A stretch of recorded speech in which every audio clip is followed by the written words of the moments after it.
Thank you all for joining us today. This hearing will examine policies that prioritize increased transparency, accountability, and economic analysis in shareholder voting decisions, while also addressing concerns with the outsized influence of proxy advisor firms.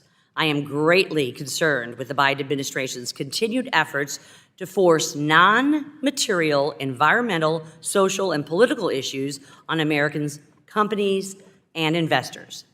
Prioritizing these ideologically driven regulations drives up the costs and burdens of participating in the U.S. public markets.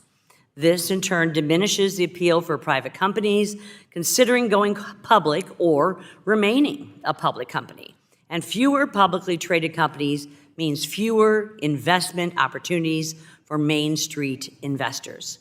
These increased costs hinder the ability of American public companies to compete on a global scale, putting them at a disadvantage while China's economic influence continues to grow.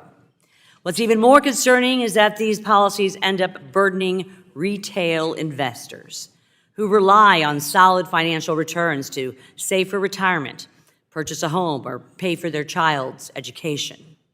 We must remember that the primary purpose of our public markets is to foster economic growth. Unfortunately, unrestricted shareholder activism is diverting attention and limited resources from core issues undermining the attractiveness of U.S. markets and discouraging companies from going public. The prioritization of shareholder proposals that deviate from the company's strategic direction or long-term goals has transformed boardrooms into partisan platforms where fringe political agendas overshadow sound financial management and business strategy. For our public markets to remain focused on long-term shareholder value, it is crucial to reform the proxy process, to reduce the financial burdens on small and mid-sized companies and minimize distractions for management.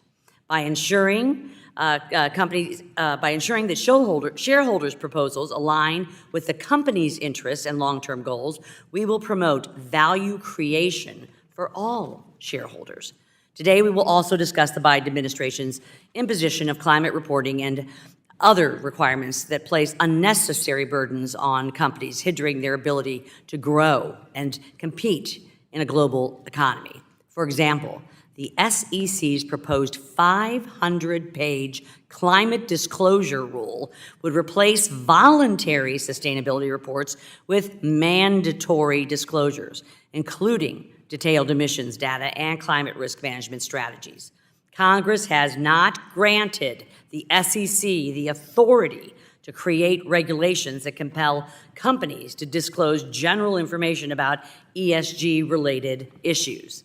In fact, Congress repeatedly expressed dissatisfaction with the current number and complexity of disclosures the SEC requires and repeatedly urged the agency to simplify them rather than adding to their complexity. Piling on pages of complicated disclosures minimizes their usefulness to Main Street investors and impedes the ability of younger, smaller companies to compete against large incumbents. In light of these challenges, it is crucial that we address these issues with a focus on fostering economic growth, promoting sound financial regulations, and reducing unnecessary burdens on American businesses. I look very much forward to hearing from our esteemed panel of experts today as we delve deeper into the matters in order to safeguard the interests of Main Street investors.